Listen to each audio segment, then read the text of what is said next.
മുറണ്ടാവ് രൂപതയുടെ യൂത്ത് കോൺഗ്രസ് മിയാൻഡ്രോസ് ടൗണിൽ അരങ്ങേറി. ഈ സമ്മേളനത്തിൽ പങ്കെടുത്തവരെ ഞങ്ങളുടെ 2 ബിഷപ്പുമാരോടൊപ്പം ബെത്തലതല ഇടവകയിൽ സ്വീകരിക്കുവാൻ ഞങ്ങൾക്ക് അവസരമുണ്ടായി. ഇവിടെ നിന്നാണ് 15 കിലോമീറ്റർ നടന്ന് എല്ലാവരും സമ്മേളന നഗരിയിലെത്തിയത്. സമ്മേളനത്തിന്റെ പ്രാരംഭത്തിലും സമാപനത്തിലും ആഘോഷമായ കുർബാന യുവജനങ്ങളുടെ നേതൃത്വത്തിൽ അർപ്പിക്കപ്പെട്ടു. മഡഗാസ്കറിലെ 22 രൂപതകൾക്കില്ലാത്ത ചില പ്രത്യേകതകൾ ഞങ്ങളുടെ രൂപതയ്ക്കുണ്ട്. ഞങ്ങളുടെ ആദ്യത്തെ മലഗാസി ബിഷപ്പ് ലാസിലേറ്റ് സഭയിൽപ്പെട്ട ബെർണാർഡ് മെത്രാൻ ഇന്ത്യയിൽ ബോംബെയിൽ വെച്ചാണ് 1964 മെത്രാൻ പട്ടം സ്വീകരിക്കുന്നത്. അന്ന് ഞാൻ ജനിച്ചിട്ടേയുള്ളൂ. പിന്നീട് കോളേജ് പഠനം കഴിഞ്ഞ് ചാവറേജന്റെ സഭയിൽ ചേർന്ന് മിഷണറിയായി വർഷങ്ങൾക്ക് ശേഷം മുറണ്ടാവ് രൂപതയിൽ ലൂയിസ് രാജ് അച്ഛനോടൊപ്പം സേവനത്തിലെത്തിയപ്പോഴും അദ്ദേഹം തന്നെയായിരുന്നു ഞങ്ങളുടെ മെത്രാൻ. മറ്റൊരു പ്രത്യേകത, ഇന്ന് മഡഗാസ്കറിൽ മുറണ്ടാവ് രൂപതയ്ക്ക് മാത്രം 2 മെത്രാന്മാരുണ്ട്. ഈ രൂപതയ്ക്ക് മാത്രമായി ഒരു കത്തീഡ്രലും ഒരു കോ കത്തീഡ്രലുമുണ്ട്. 54-കാരനായ ഞങ്ങളുടെ വലിയ മെത്രാന്റെ പ്രത്യേക താല്പര്യമാണ് യുവജനങ്ങളുടെ ഉദ്ധാരണം. അതിനായി ഓരോ ഇടവകയിലും സ്കൂളുകളും കോളേജുകളും ആരംഭിക്കുവാൻ നടപടികൾ എടുത്തു. ഉപരിപഠനത്തിനായി രൂപതയുടെ കീഴിൽ ഒരു യൂണിവേഴ്സിറ്റി വരെയും അദ്ദേഹം നടപ്പിൽ വരുത്തി. ഒത്തിരി സന്യാസ സഭകൾ പുതുതായി സേവനത്തിനെത്തി.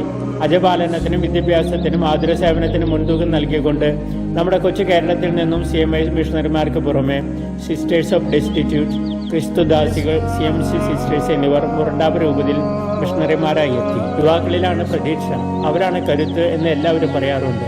അതേസമയം യുവശക്തിയെ ദുരുപയോഗിക്കുന്ന വാർദ്ധക്യത്തിലേക്ക് കടന്നവരുടെ നീണ്ട നിര സാമൂഹിക രാഷ്ട്രീയ മണ്ഡലങ്ങളിൽ നാം കണ്ടുകൊണ്ടിരിക്കുന്നു. ആത്മീയതയിലും ദൈവത്തെ മറച്ചുവെച്ച് ഈശ്വരനെ തേടുന്നവരെ വഴിതെറ്റിക്കുന്നവരുണ്ട്. വഴി തെറ്റാതെ തമ്പുരാനെ കാണിച്ചു കൊടുത്ത ഒരാളുണ്ട്. അത് പക്ഷെ വിൽക്കാനായിരുന്നു 30 വെള്ളിക്കാശിന്. ഈ 2 കൂട്ടരും ദൈവേഷ്ടം നടപ്പിലാക്കുന്നു എന്ന് പറഞ്ഞ് സ്വന്തം ഇഷ്ടങ്ങളും പഠനങ്ങളും നടപ്പിലാക്കുന്നു.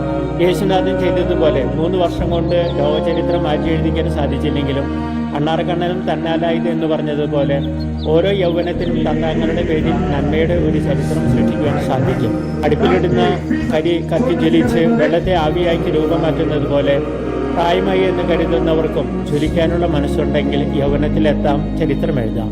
മഡഗാസ്കറിലെ യുവജനങ്ങൾ ഈ നാടിനും നാട്ടുകാർക്കും വേണ്ടി മന്ദമായി ജ്വലിക്കുവാനും നന്മകൾ വർഷിക്കുവാനും ജ്ഞാനവും കരുത്തും നേടട്ടെ എന്ന് നമുക്ക് ആശംസിക്കാം, പ്രാർത്ഥിക്കാം. മഡഗാസ്കറിൽ നിന്നും ഫാദർ ജോൺസൺ തളിയത്ത്.